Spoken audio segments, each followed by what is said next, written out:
সাবেক সংসদ সদস্য ও জনপ্রিয় সঙ্গীতশিল্পী মমতাজ বেগমের ৪৭৪% জমি এবং ৩টি বাড়ি জব্দের আদেশ দিয়েছেন আদালত।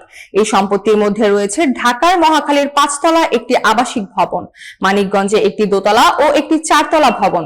দুদকের আবেদনের পরিপ্রেক্ষিতে মঙ্গলবার ঢাকা মহানগর সিনিয়র স্পেশাল জজ মোহাম্মদ সাব্বির ফয়েজ এই আদেশ দেন।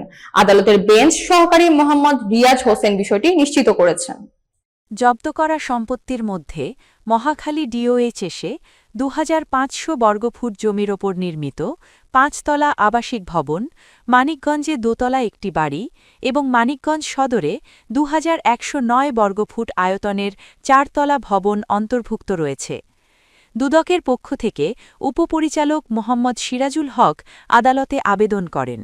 আবেদনে উল্লেখ করা হয়, মানিকগঞ্জ ২ আসনের সাবেক এমপি মমতাজ বেগম এবং তার স্বার্থ সংশ্লিষ্ট ব্যক্তি ও প্রতিষ্ঠানের বিরুদ্ধে মানি লন্ডারিংয়ের অভিযোগ রয়েছে।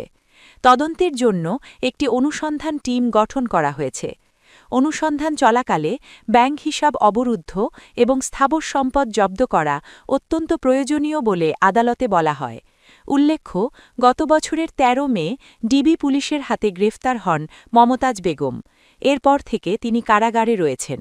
দুদক ও আদালত এই পদক্ষেপের মাধ্যমে সম্পদের স্বচ্ছতা ও আইনানুগ অনুসন্ধান নিশ্চিত করার চেষ্টা করছে।